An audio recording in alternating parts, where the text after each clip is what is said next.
Hi dear students, dear UPSC aspirants, welcome to Gallant IAS. When you study Indian history for your prelims examination, your IAS IPS Prelims examination, knowing the timeline of events, be it ancient India, medieval India or modern India, knowing the timeline of events, that is very important for easier and better understanding of history. Usually, many aspirants find it quite difficult to study medieval India or ancient India. For them, it is a dry area. Usually, many aspirants skip ancient or medieval India. But let me tell you, if you know the timeline and if you approach it in a lighter way, things will be very easier for you. Very interestingly, very easily, you can study ancient India or medieval India. Let us come to today's session, which will be dealing the timeline of this medieval India. We will be doing the timeline of medieval India. Yeah, starting with this 1001, the very beginning of the 11th century AD.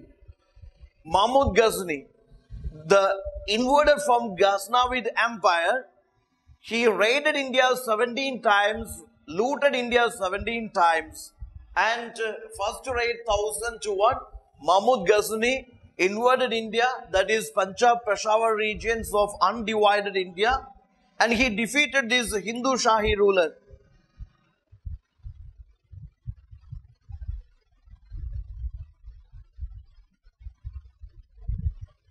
This Jaipala Hindu Shahi ruler was defeated by Mahmud Ghazni, and this Peshawar Punjab regions invaded by this Mahmud Ghazni.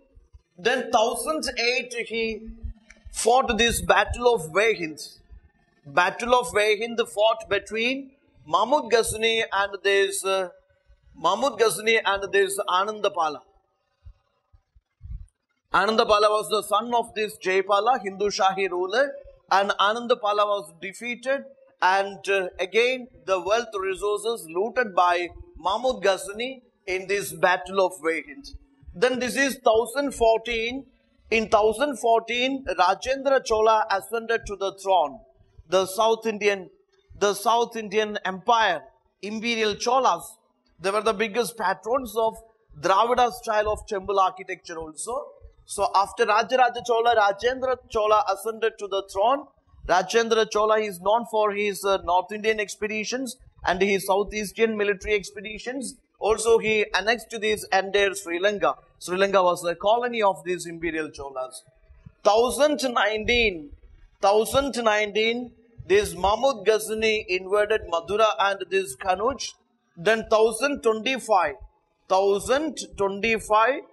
Somanatha temple was looted. It was plundered by Mahmud Ghazni. Somanatha temple, obviously in Gujarat, that was his last raid in India, and he targeted the temples and monasteries of India because they were the main storage houses of the coins and wealth. Okay, so this Somanatha temple was looted, raided by Mahmud Ghazni.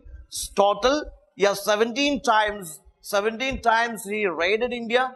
Never ever attempted for building an empire in India. He looted and taken it back to his homeland to consolidate his empire in the homeland. Now, 1175. This is 1175. Muhammad Ghori. After Mahmud Ghazni, Muhammad Ghori invaded India. He invaded these Multan and Sindh regions. Then 1191, this is the historical battle, the Battle of Tarain. It was fought between this Muhammad Ghori and this Prithviraj Chauhan. Prithviraj Chauhan, he was the leader of this Rajput confederacy. All Rajput rulers' kingdoms, they rallied under this Prithviraj Chauhan, and together they defeated Muhammad Ghori. But Muhammad Ghori was just like the veteran civil service aspirant, you see. Failed in prelims, mains, even interviews so many times. Finally, it is his self-determination, his confidence that motivated him to try next time, and he succeeded or he win. Okay. So what happened is 1191 terrain battle. In battle terrain 1, Muhammad Ghori was badly defeated by this Prithviraj Chauhan and Rajput Confederacy.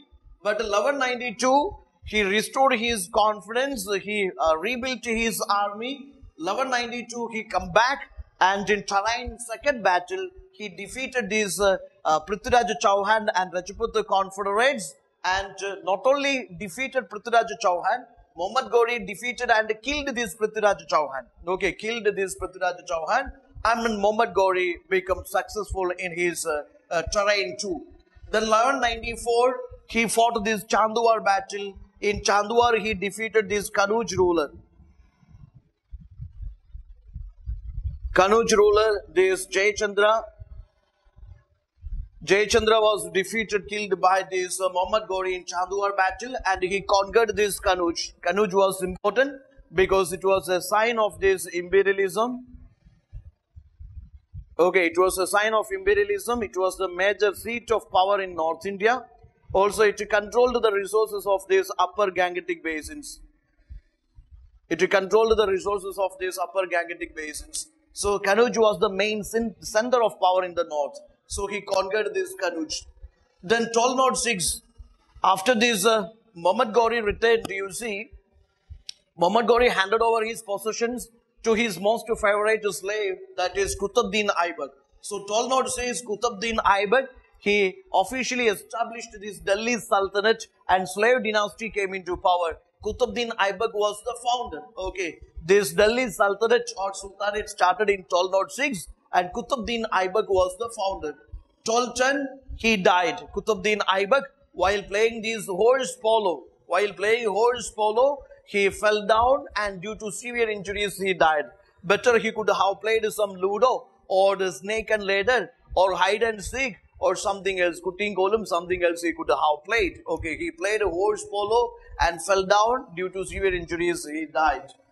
Then 1210, Iltutmish, his nephew Iltutmish, he came into power. Iltutmish is the real consolidator or he is the real ruler of that slave dynasty. So many reforms he undertaken. Even the nobles group 40 also started by this Iltutmish and he commissioned that Qutub Minar. Now 1221, this terror, Genghis Khan, this Mongol tribe's chief, yes, he invaded this northwest India.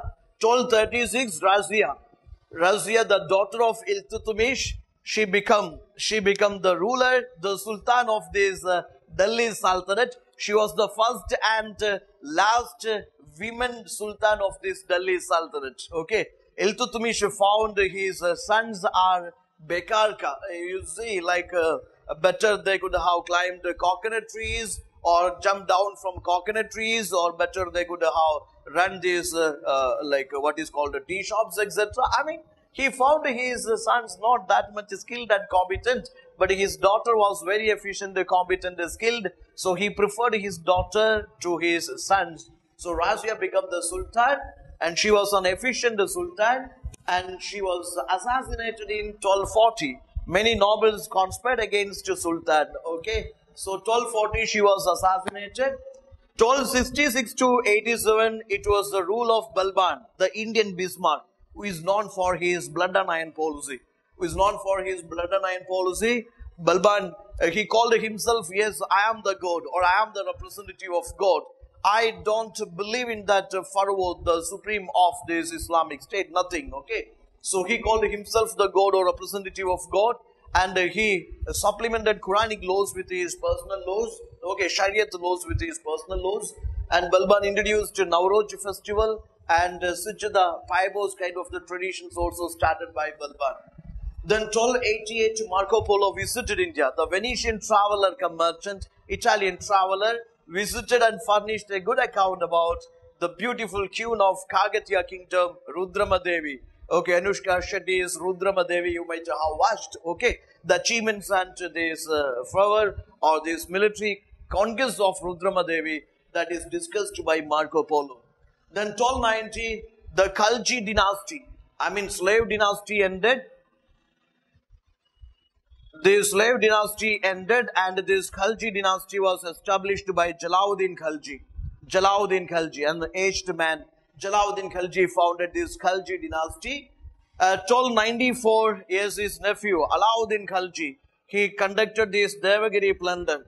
He amassed a huge booty, huge wealth from this Devagiri plunder. Okay, Devagiri plunder, he amassed a huge booty, huge wealth. And this mama of Alauddin Khalji, Jalauddin Khalji was thinking that my sweet nephew will come back, return and hand over all these gold diamonds and this booty to me. Okay, so he was eagerly waiting for hugging and kissing his nephew, this Alauddin Khalji. But after Devagiri plunder, yeah, he returned and he came to Jalauddin Khalji. He hugged and kissed this Jalauddin Khalji. Also, he stabbed his uncle to death. Mama, your innings is over. Go to hell. Now onwards, I will be the Sultan of Delhi Sultanate. Okay. So, Alauddin Khalji, he came into power in 1296. Alauddin Khalji came into power. That was in 1296. 1296 to 1316, it was the PUBG of Alauddin Khalji. Alauddin Khalji played that biggest PUBG game of the decade or century, a continuous military expeditions and killing of his enemies in the north and south. Okay, so 1296 to 1316, Alauddin Khalji, and it was his PUBG era, it was his rule. Okay, so many reforms also undertaken by Alauddin Khalji, his market reforms, price regulations, Diwani, Mastag Raj, so many things undertaken, even Padmavati. So Alauddin Khalji, then 1320, 1296 to 1316, Alauddin Khalji, 1320, Ghiyasuddin Tughlaq, started this Tughlaq dynasty. 1325 to 26, you see, 25-26, Muhammad bin Tughlaq, the most controversial Sultan of Delhi Sultanate. Muhammad bin Tughlaq, he came into power. Muhammad bin Tughlaq, many historians are confused with Vedi and Puga, you know, they are confused to what kind of a person Muhammad bin Tughlaq. He is the only most educated, most literate Sultan of this Delhi Sultanate. He is a scholar, he is a learner, he is like a very intelligent person, but all his reforms are most unscientific or unintelligent. People were running in the midnight. They were eloping with their whatever camels or cattle, their wives, children, because of the fear of the Sultan. Sultan introduced many reforms, but the problem is his reforms went ahead of the time. People could not understand what the Sultan is thinking about. Okay, so the problem is his reforms were most debated and controversial reforms introduced. 1328, he shifted his capital from Delhi to Daulatabad. Felt in Delhi he cannot manage South India. Once he reached Daulatabad, he felt he could not manage North India. So there is shift of capital, again reshift of capital, and people were, you know, chanting that Sanskrit mantras of praise on this Muhammad bin Tughlaq. Okay. So anyway, Muhammad bin Tughlaq and his transfer of capital 1328, 1329 to 32, it was introduction of token currency, like Modiji introduced demonetization, you know, new currency, replacement of old currency with the new currency. Here you could see that the silver coins replaced with these copper coins. That was also an absolute failure. Okay. So again, 1333, Ibn Battuta, the Moroccan traveler, visited India. 1336, visited the court or stayed at the court of Muhammad bin Tughlaq. 1336, the foundation of this Harihara Bakka founders, co-founders. So they founded this Vijayanagar Empire, one of the glorious empire in the south. 1336. 1347, this is Bahmani Kingdom, another popular kingdom in the Deccan Peninsula, which is Bahmani Kingdom. 1347, it was founded. 1351, Firoz Shah Tughlaq, the rule of Firoz Shah Tughlaq. Firoz Shah Tughlaq is known for introduction of the departments like Diwan-e Khairat, Public Charity Department, or Diwan-e Bandagani, that department for recruiting the slaves. Okay. So Firoz Shah Tughlaq, and 1398, Timur Shah's invasions. 1398, known for Timur Shah's Indian invasions, and Delhi is sacked to plunder like anything. 1414 to 51, the rule of Sai dynasty. Rule of Sai dynasty. 1451, yeah, the foundation of Lodi dynasty, Bahula Lodi, and foundation of the Lodi dynasty. 1469, birth of Guru Nanak. He is a Bhakti saint and also follower of that Nirguna Bhakti cult. Then 1486, Chaitanya Mahaprabhu, the Bhakti saint from this Bengal, who is the founder of Gaudiya Vaishnavism. Okay, so Chaitanya Mahaprabhu's birth 1486, 1469, Guru Nanak's birth 1486, Chaitanya Mahaprabhu's birth. Then 1498, Vasco da Gama, okay, the Portuguese traveler. Yeah, he arrived in India, that is at Calicut Kapara beach, that is in 1498. 1509, Krishna Devaraya, the most popular ruler of this Vijayanagar Empire and Tuluva dynasty. Krishna Devaraya ascended to the throne. Okay, 1509, Krishna Devaraya became the ruler. 1510, yeah, the Portuguese, they conquered, they annexed Goa from this Bijapur Sultanate, okay, or Bijapur dynasty, Bijapur rulers, okay, and from 1510 onwards, we will continue in the very next session. So stay tuned and please do subscribe our channel for more content over the videos and the sessions which will be helpful for your prelims examinations. Please do subscribe our channel and please do have a thorough revision of the NCERTs, and those who want to take the courses, capsule courses of ancient medieval India's full courses, you can contact us and you can take our course. Okay, anyway, thank you, stay safe, stay healthy and stay focused. Okay, all the very best for your exam. Thank you.